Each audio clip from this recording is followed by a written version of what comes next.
Hi everyone, I'm John C. Morley, the host of the JMOR Tech Talk Show and Inspirations for Your Life.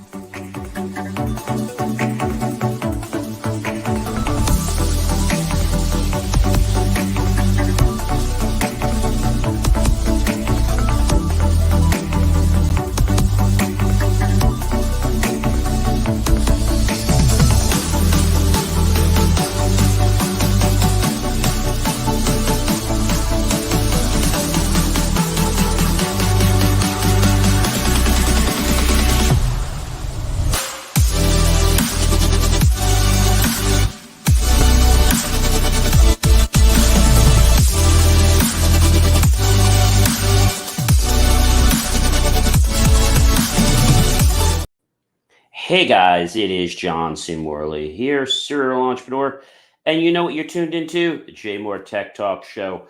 Even though I am traveling and on vacation, you know I produce these shows all the time, and I never take a vacation from you, my wonderful audience and fans.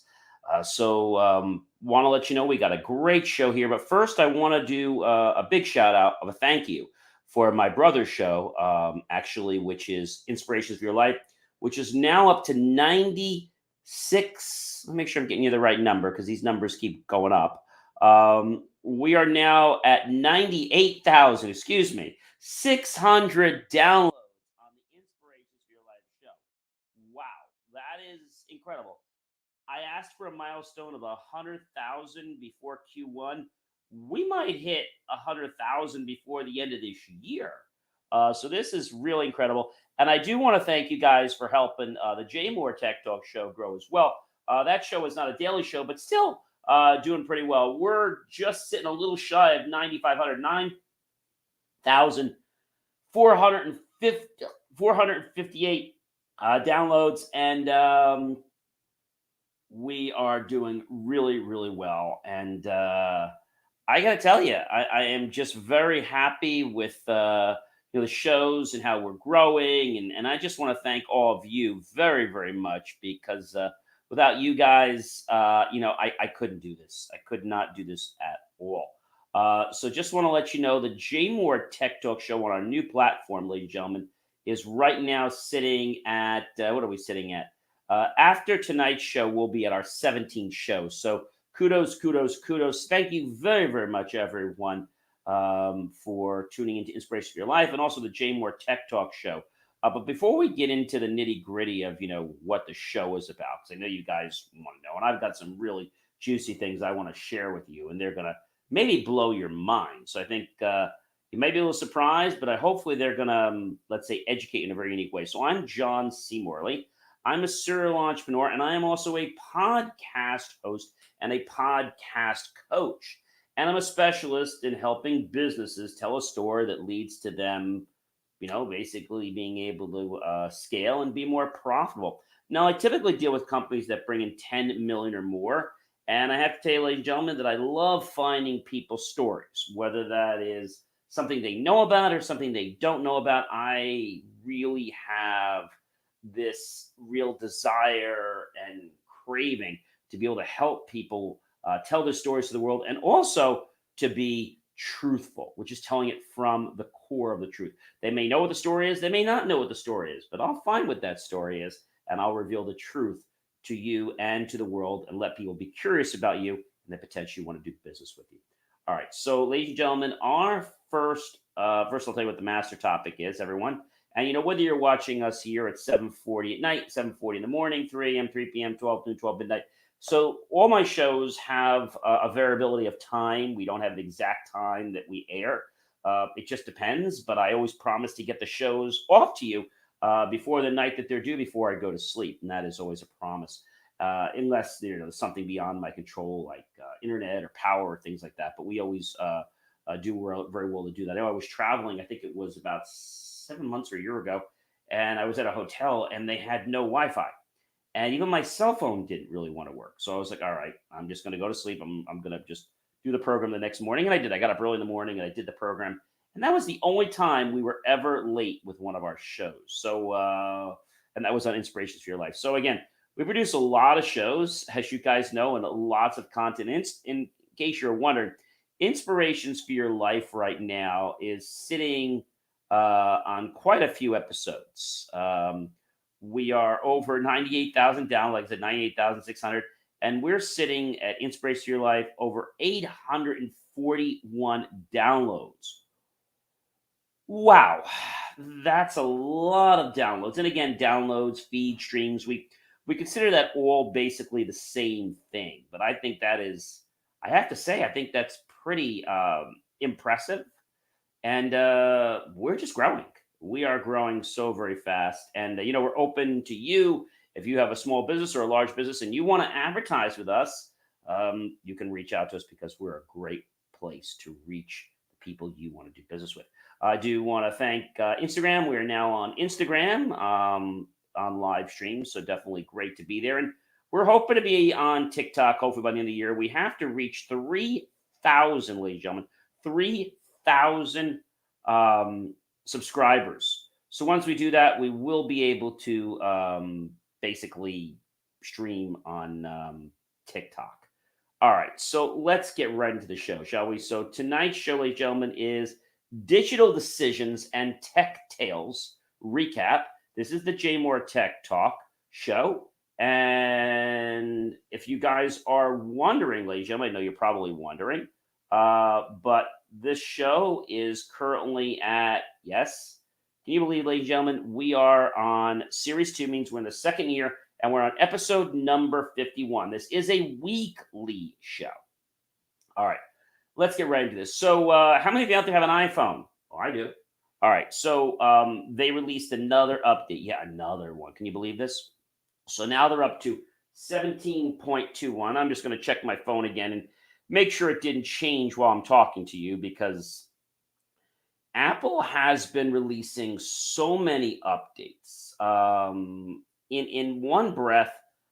I don't really know if this is a great thing that they're doing, but right now, so 17.21, if you guys can see that on the screen, you might not be able to see that because of the way the angle is here, but 17.21. And so the 17.21 just came out recently, and there wasn't a lot stated about, what it fixed. All they said is that it fixed some security issues. They really weren't very forthcoming about what it fixed, but they told everyone that they definitely should update to the 17.2.1. Again, I feel that, Apple is rushing these updates. They're saying it has to do with security breaches. I really don't know the truth about that, but all I know is that I don't think they're putting as much effort into these updates and releases as they could. I think they're just haphazarding them. We never used to have this some years ago. And the thing is, the 17.21, ladies and gentlemen, I don't care whether you have an iPhone 15, 15 Pro, 15 Pro Max, or you have a 14 or 13, supposedly 17.21 affected not just the newer generations of iPhones, but also the older generations of iPhones. So I found that to be very interesting. So if you have not had a chance, ladies and gentlemen, please do back up your phone and please install the 17.2.1.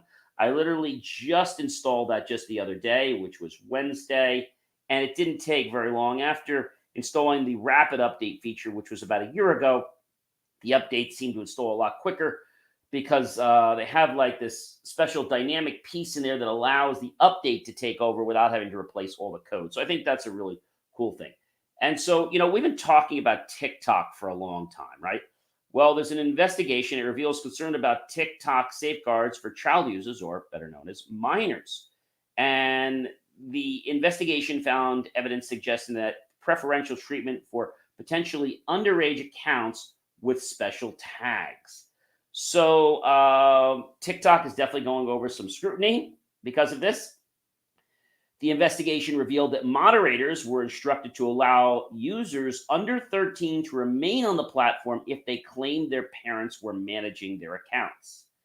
This contradicts TikTok's stated policy that only users aged 13 and above are permitted on the platform. Evidence was found that moderators were advised in meetings to allow accounts to stay on the platform if a parent was seen in the background of a video or if the account bio indicated parental management. Now, TikTok, of course, denies these allegations, stating that it is community guidelines. apply equally to all content and that it does not allow children under 13 on its platform. The company claims that the allegations are either false or based on misunderstandings and argues that the Guardian has not provided enough information to investigate further. And the investigation also suggests that the potentially underage accounts receive preferential treatment through internal tags such as top creator label. The raise concerns about the platform moderation practices and its enforcement of age restrictions. So this could be a big, big problem. So what does this mean? So the regulatory framework, such as the UK's Children's Code and the EU Digital Services Act, aims to address these concerns. But it's like people are falling, I don't know, like just under this let's say umbrella. And EU, in case you guys didn't know, it's the European Commission Digital Services Act, and it was met with a lot of political agreement.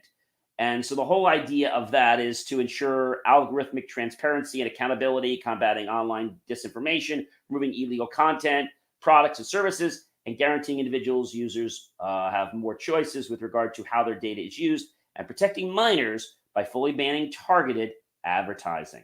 So definitely very, very interesting, ladies and gentlemen. But I think, the bottom line is there has to be accountability. The UK Children's Code, in case you're wondering, is the age appropriate design code or children's code. And this came into effect on September 2nd, 2020. So just a few years ago. And the code is applicable to organizations providing online services and products for children up to age 18. And organizations will have a year's time to make the necessary changes to ensure privacy of children information that is protected. And the code sets out 15 standards that the organizations will have to comply with when providing children with automatic built-in baseline of data protection whenever they download a new app, game, or even visit a website. So this is pretty sticky. And, if we're talking about a lot of big content providers and creators and big tag people on, let's say, TikTok, we know that a lot of this top TikTok content, which is controversial, which is X-rated, etc., which has even had people doing all kinds of things. Some people even gotten killed from trying to reply these dares. So I just feel that TikTok has some potential, but I don't think that it's really getting analyzed in the best way. Now, you might say this is all pure conjecture or all misunderstandings, but the question is, if this truly is wrong, then what I want to know is, why are other people still reporting it? If it isn't wrong, I should say, why are other people still reporting it? And so they wouldn't do that. But because nobody really wants to cause a problem, right? So I think TikTok is basically, they're responsible for obviously what's going on. And we're going to have to see what's happening because I feel that TikTok's got a lot of explaining to do. According to TikTok's quote, and I quote, "We are deeply committed to ensuring that TikTok is a safe and positive experience for people under the age of 18, close quote. It adds, quote, "This starts by being old enough to use TikTok. You must be 13 years and older to have an account," close quote. But then why are all these other people getting on TikTok? I mean, maybe they should do what some of the games do, where they actually ask a question where you have to know the answer. And that was a question based on something that would have been when you were born, making you, let's say, 18 or older. And if you didn't, then I remember these games, you always had to ask your friends who were older, well, who was this? And like, are you trying to buy that dumb game again? And you had to answer like 3 questions within I'm going to say within a minute or two. And if you didn't, you were out. So they said there was no clear evidence of parental supervision of the account and that it had fewer than 2,000 followers. Now, the user had DM for collabs in their bio and had a hashtag TikTok don't ban me on one of their videos. And TikTok community guidelines states that users must be at least 16 to use direct messages. So in another case, a child who appeared to be under 13 also had top creator label beside their name. and the child had more than 16,000 followers on the platform. So the top creator tag appears on accounts that some moderators have been asked to treat more leniently. Why? Well, because let's face it, that's what's bringing TikTok their money, their revenue. And now children in the EU, the European Union, are protected by Block's Digital Service Act, which states that major platforms such as TikTok must put in place measures such as parental controls or age verification that protect children from harmful content. And the act also implies that platforms should have a high degree of certainty about a user's age because it prohibits tech firms from using underage people, such 18 and younger, in the order to show them targeted advertising. And TikTok says it has more than 6,000 moderators in Europe who apply the platform's community guidelines, quote unquote, equally to all content. I don't know if that's really true. So we're going to have to see. So Facebook is subject to this, but Facebook's not getting in trouble right now, or Meta, or Instagram, but TikTok is. But we know TikTok has been under scrutiny for a long time, and I don't think there's going to be an end until we really resolve this. So we're going to have to see what happens. All right, guys. So if you were trying to get that Ultra 2, well, I got some bad news for you. Yeah, the Ultra 2, unfortunately, it might be too late to buy an Apple Watch for Christmas because Apple has paused the Ultra 2 Sales 9 sales. Why? Well, Apple's halting sales for two of its new smartwatch models, at least for the time being, because the Apple Watch Series 9 and the Apple Watch Ultra 2 will soon no longer be available for purchase in the United States, with Apple set to drop the device from its website starting at 3 p.m. Just this past week, and its retail stores after Sunday. Both versions of the smartwatch launched in September, and the sales pause comes after the U.S. International Trade Commission determined that Apple's blood oxygen feature violated medical technology company Masimo's patent rights. Apple said it intends to appeal the decision to the federal court, arguing that a pause on sales could negatively impact users who rely on Apple Watch safely and their health features. So Apple strongly disagrees with the order and is pursuing a range of legal and technical options to ensure that Apple Watches are available to their customers. This is a mess. And the decision comes after the Irvine, California-based Masimo accused Apple of using the blood oxygen tracking technology that infringed on its patents. And Apple's blood oxygen feature first launched with the Series 6 Apple Watch in 2020. Now, Masimo filed a complaint in 2021, and the U.S. International Trade Commission in October issued orders that would ban Apple from importing and selling watches that use the blood oxygen feature. And the decision to exclude certain foreign-made models of the Apple Watch demonstrate that even the world's most powerful companies must abide by the law. Masimo said in an emailed statement just recently, and Apple has also accused Masimo of infringing patents and filed 2 lawsuits against the company last year after Masimo launched its own smartwatch. So, are other Apple products affected? Well, Apple's website says that the Blood Oxygen app is available on the Apple Watch Series 6 or later, excluding the Apple Watch SE. And the Apple Watch SE will continue to be available for purchase from the Apple's website and U.S. stores. And both the Series 9 and the Ultra 2 watches will still be available for purchase outside the United States. And the ITC's, International Trade order, would have no impact on Apple Watches that have already been purchased. Now, the company's wearables, home, and accessories brought in more than $9 billion. Let me say that again, $9 billion. That's $9 billion last quarter, and about 10% of the total net sales, according to the regulatory filings. Now, Apple stock prices did fall, unfortunately, 0.85% this past Monday, closing the day at $195.89. So the question is Apple really responsible? Did they come up with the technology? Did they not come up with the technology? You know, whenever somebody makes money, I think it's always like they're always trying to go after and see, but who's really at fault here? Is it Apple? Is it Masimo? I mean, who is really the one? I don't know. We're going to have to wait and see.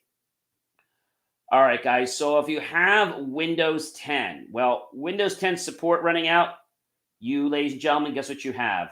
You only have, yes, you basically have this, ladies and gentlemen. You have 5 choices. Yep, You have 5 choices. And you might be saying to me, John, this sounds a little bit crazy, but it's not. So the big question is when, because everybody always wants to know this, when does Microsoft Windows 10 software support end? And according to this, ladies and gentlemen, this is as of right now, Friday, December 22nd, 2023. It's going to be October 14, 2025.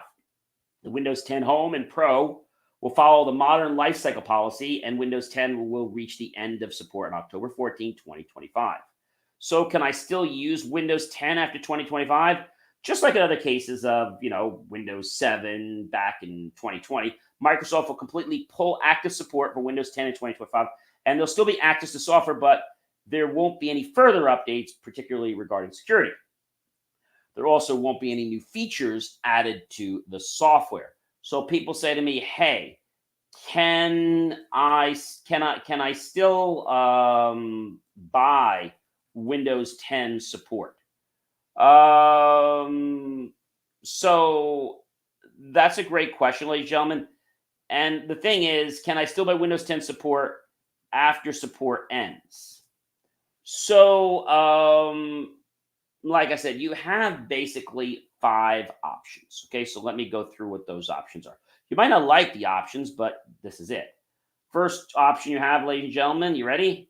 Is yes, you could just buy a brand new PC. That probably seems like the most smartest thing to do, since your technology of your computer usually gets outdated within 5 years. So that's one thing you can do, is you can actually choose to buy a new PC. The second thing you can do is you can move away from Windows. Okay, you can move away from Windows. And I know that might sound a little bit crazy, but a lot of people have been thinking about moving away from Windows. Here's another interesting one, which I think you guys are not going to like too much. You ready? All right. You can actually pay Microsoft for security updates. What? You heard me. You can pay Microsoft for security updates. So you remember the official support document that we had talked about a while back? Well, the one that says there'll be no new security updates after Windows 10 reaches its end of life, turns out that's not totally true. Microsoft will indeed continue developing security updates for Windows 10, but they won't be free. And this was announced back early December 2023. It will offer extended security options, ESUs, for Windows 10, and these subscription-based updates will be available for up to 3 years. So you really have 3 more years that you can hang on and still bleed and pay Microsoft for some updates. How much are these paid for updates going to cost? Microsoft doesn't say, promising only that future details will be available at a later date. I got to tell you, I think that's a very bad option if you're going to be stuck on that and pay for updates, unless you really have to. And the last choice is to upgrade old hardware to Windows 11. That is probably the best thing, but I think it's better to buy a new PC. So upgrading your old hardware, you're going to have to make sure you have the TPM chip on your computer, right? The TPM chip. And if the PC doesn't meet the minimum requirements, well, you're kind of going to be up a creek without a paddle. And so that could be a really, really serious problem. All right. So how many of you guys like traveling? Or as you guys know, I just traveled, right? How many people, this is a question for you guys, how many people do you think travel through airports, let's just say in the US on, let's just say, Christmas week? All right. And I'm going to tell you, over this holiday period, 115.2 million Americans travel, according to the United States of America, USA Today. Yeah. So getting people in and out of airports is a little challenging for some people. Unfortunately, I will tell you that this number is not going down. And so one of the things that I did several years ago, I was actually online coming to visit my parents in Florida. And I think it was about 4 years ago, roughly. And this guy came up to me. I was on this line, which is going to take several hours in Newark Liberty International Airport. And he came up to me. He says, "Hey, bud," he says, "that you want to skip the line?" I said, "Excuse me?" He says, "Yeah, you want to skip the line?" He says, "Come with me." He says, I'll let you skip the line today, and we'll give you a free trial." So, all right. So I come over to him. I'm like wondering, like, what's this going to cost me? It's not going to cost you anything right now. You're going to get 6 months free. I said, all right. What do I have to do? Just put this information in, take a picture of my eye, fingerprints, and that was it. Scan my boarding pass. It's pretty simple. And then after that, it was like about $189 to $200 per year. So what did I do? I signed up for a company called Clear. Now, Clear is known as the registered travel program that allows people to basically skip the line. It's different than TSA because what they do is in the past they would, have you basically have it scan your eyes, show your boarding pass. It would give a green, and then the agent would take you over to the booth where they would normally check your ID to say, okay, these people are cleared, and they let you right through.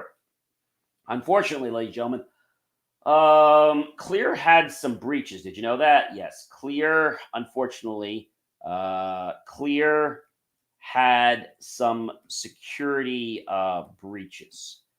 And you might say, well, gee, and Clear seems like it's pretty much on the right, on the right track to what they're doing.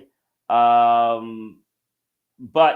the thing is, back, I think it was around August 18, 2023, the TSA decided to make plans to require Clear users to show IDs amid crackdowns on security breaches. And so I get that.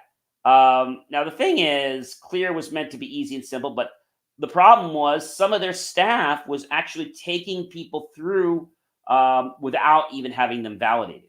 So the TSA, which is the Transportation Security Administration, announced it's moving towards requiring all passengers, including those utilizing the Clear program, a private service designed to expedite travelers' passage through airport security checkpoints. Great, but to stop and present their identifications to TSA officers. Now, the eventual requirement will be phased in over time, according to the agency. So, what they're doing right now is you're still showing, like, you're still showing basically the information to the camera, but now they're saying they may want to go through a second check so that when you get brought to the TSA officer, that you're going to have to flag your ID. This is what they're saying. So what they're trying to do now, this is what they're trying to do. They're trying to move to a new type of recognition. But the thing about Clear is that Clear, unfortunately, is not being very transparent about what they're doing. Okay, and so they didn't tell people about the breaches they had.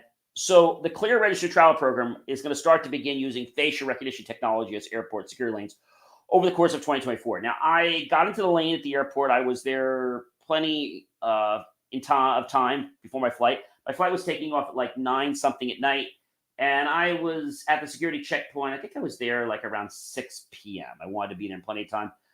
So I got to the clear lanes, and it was a little bit of a hassle because this guy said, "Hey, wait, buddy," he said, "I got to scan your phone." I'm like, "Why?" So that was something new. He had to scan my boarding pass when I went into the clear lane. Then there was a wait. I'll tell you, I've never waited this long clear. I would tell you I was online for at least 20, 25 minutes, which was like more than it would take regularly to get through the lines. Now, that day it would take a couple hours, but the reason for this long line, and of course, they don't share anything. So Clear as a company is not transparent. And for that, I give them a thumbs down. There are some thumbs up for Clear, but the big thumbs down is that they're not being transparent about what they're doing. So they said that they're going to be upgrading people to the new next gen Identity Plus.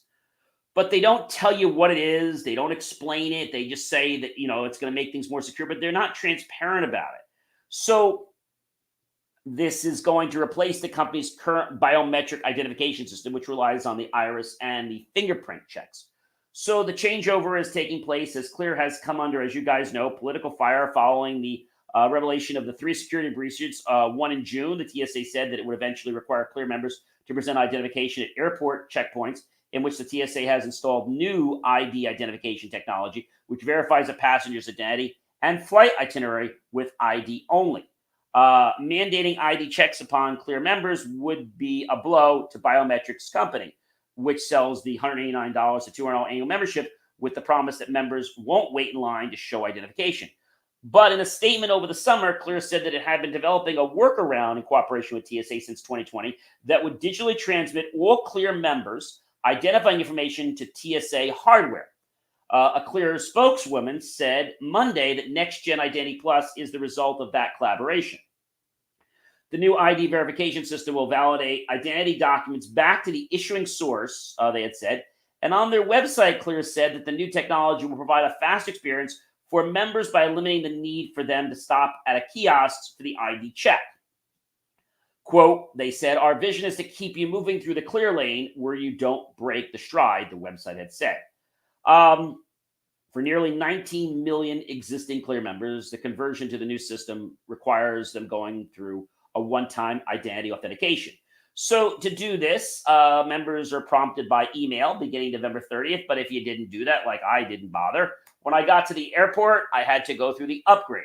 So the upgrade, first of all, required me to take a picture of myself. And then after that picture was validated, then I had to show them my license. And then that upgrade the system. And so basically what this is doing is they present a state ID, driver's license or passport, and pose for an updated photo at a Clear enrollment kiosk. And the conversion is free. But here again, Clear, I don't think Clear is being transparent to its customers. So let me say this again. Clear is not being transparent to its customers. And I feel that what Clear wants doesn't seem bad, but it does seem that right now they're just trying to jump through hoops just to be able to stay alive. So my question is the information they're transmitting really secure? I mean, is it going to go to the appropriate people, or are we looking at a problem? Because I don't even trust the TSA. We all know the government's been hacked so many times. So why should I trust this technology, right? I mean, why? Why would you trust this technology? And so I feel that this new, it's called the Clear Next Gen Identity Plus. I believe that's what they call it. And it's supposed to make things better. So according to the clearme.com website, so it's called ClearMe is the thing. So if you actually go to the website, in case a lot of people say to go to clear.com, well, clear.com, ladies and gentlemen, is not going to get you to the same spot. Clear.com is actually a domain that is for sale. So clearme.com is actually the website for Clear. So Clear Next Gen Identity Plus. So it's supposedly the highest fidelity digital identity, unlocking physical and digital experiences for their members in the airport and beyond. And they say they're excited about even more predictable, friction-free experiences that Next Gen Identity Plus will unlock for the members, and of course, enhanced security that it will provide. So again, to upgrade, Clear members will receive their free upgrade to Next Gen Identity Plus in a few steps. They can click the unique link emailed to them. If prompted, they can bring their ID that's valid to the airport the next time they fly. They can bring their passport if they want. How do I know the one-time password email came from Clear? That's a big question. So all Clear Plus members will receive an email with an invitation to verify their phone number using a one-time password.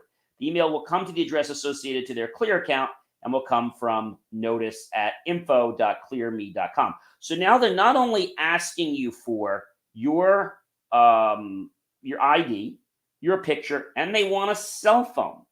So is this upgrade required? Unfortunately, gentlemen, yes, it is. Members will need to upgrade to Clear's Next Identity Plus, and this will power Clear's lane of future rolling out over 2024.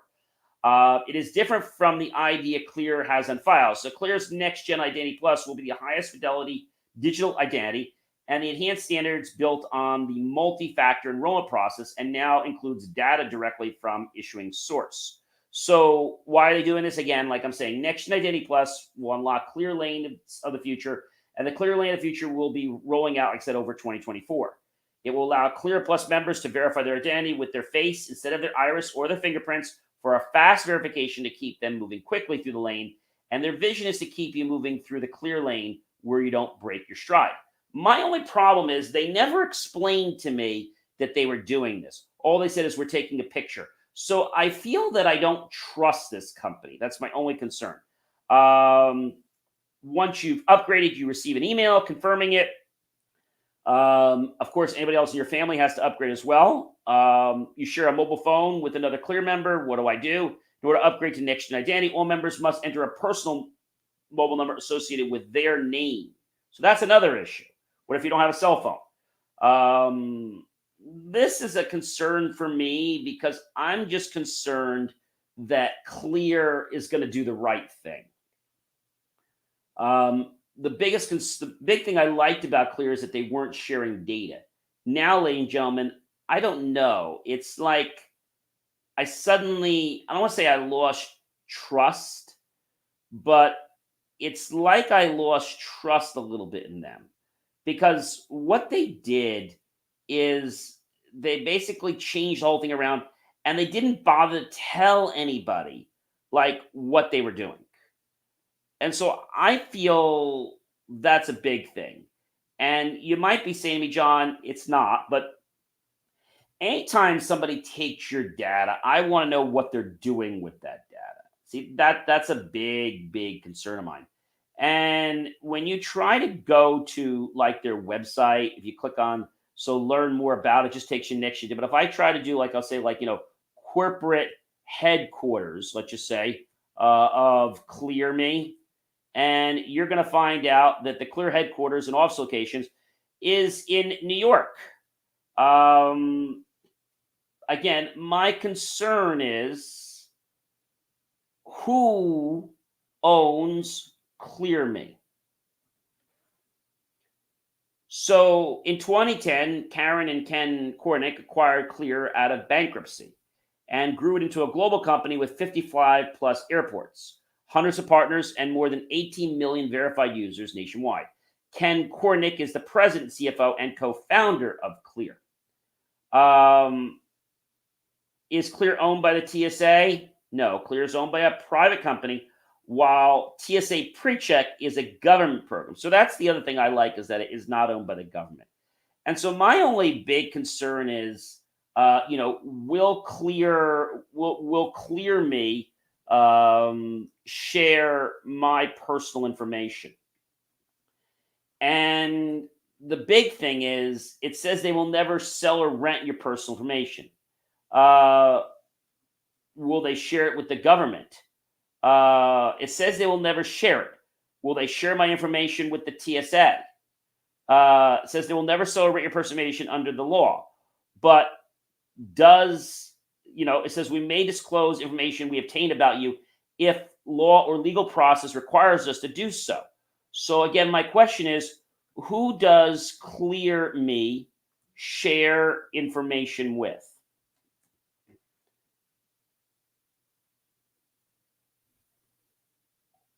I just feel that they're not being transparent. This is the best thing I can say to you guys. I don't know. I just don't feel that they're explaining this information. I feel that a lot of things they could have done, they could have said, hey, we're upgrading you to Face ID. They didn't bother to say anything like that. So I have to tell you that I've lost a big amount of trust with Clear. Okay. I've lost a big amount of trust with Clear. And that's a big problem. Are people losing trust in Clear? I have to say they're getting frustrated. So people have asked this question: is clear useless? So, um, a lot of people like myself are still paying customers, but a lot of people see the fact that you didn't just jump the line. I think that's pretty cool. People say clear is a waste of time. Why is it completely worthless? Well, there are so many people in clear. They told us uh, for the U.S. regular line, honestly, one person said I would be 100% not recommend this anymore. In the morning, clear individuals are not present. In the afternoon, they are so busy they are closing the line to stop people from entering. It defeats the purpose of clear. So my feeling is I think clear is going to have to really step up their game, or I think clear is going to go out of business. I think what they're doing is great, but I find that it's not as quick as it used to be. You know what I'm saying? And I know you're probably asking like how and why and when. And I think the biggest thing that I'll tell you is that they've changed. They've changed because the government is forcing them to basically, it's forcing them to do this next step. Okay, that's probably the biggest thing I can tell you. But the question is like how and when and what's going on, and I'll tell you that it might seem crazy about what they're doing, and I know that they're definitely trying to do some stuff. I mean, don't get me wrong. I think they're trying to do some incredible stuff, but I feel that they might be going down the wrong pathway. Okay, and by going down the wrong pathway, it's because the system might not be able to handle the process as quickly as they expect. I mean, I don't know about you, but it takes a little while, and they don't have enough people. They had one or two people at the airport, and I found most of the people that were checking you in rude. The other people were okay, but they just seem like something that it's going to annoy a lot of people. I'll keep using it as long as I can keep hopping the line. But if I see the line is going to get, let's say, it's not going to be any better, then I'll just quit.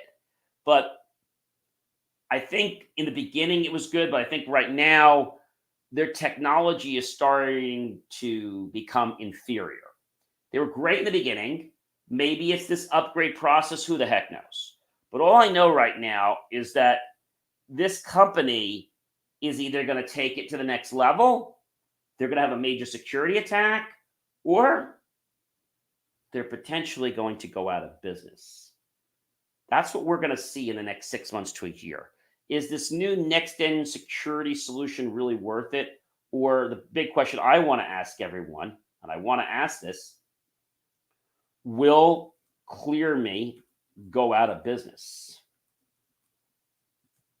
And I don't know. They do more than just airports, you know what I'm saying? But the question I want to ask is um, is this something that is going to really work for people, or is it just going to be a waste? And you have TSA pre-check, which is a little bit different. I think the general concept of what they want is great, but I feel that they might be missing the mark in over promising and under delivering. And that's the worst thing you can have. All right, guys. I am John C. Morley, serial entrepreneur. I want to take this opportunity to wish you guys a very happy, a very healthy, a very amazing holiday season with you and your family. And I also want to take this opportunity, of course, to encourage you over the last few days as we get into the holiday. If you're celebrating Christmas, Christmas is going to be here very soon. If you are celebrating Christmas, by the way, happy belated Kwanzaa, happy belated Hanukkah, happy Kwanzaa. And I feel if you could just understand that, technology is not good, it's not bad. It's how we as people choose to use that technology. And although the technology of Clear has a lot of potential, I think right now the biggest challenge we're finding is that they might have missed the mark for what it actually can and can't do. So again, I'm John C. Morley, serial entrepreneur, host of the JMOR Tech Talk Show, and also the host of the Inspirations for Your Life. And I am, ladies and gentlemen, a podcast host and a podcast coach. And I'm a specialist in helping businesses tell their story so they can be able to scale and, of course, be more profitable. Now, I typically deal with companies that bring in 10 million or more, and I love to help people find the true root of their story. All right, everyone. Again, very happy, healthy holidays with you. I hope you have a wonderful time with your friends, family, and loved ones. And I hope you cherish the moments and create some amazing memories. And I'm going to catch you guys one more time before the end of this year, which that's right, next Friday, December 29th. Have a good one, everyone, and be well.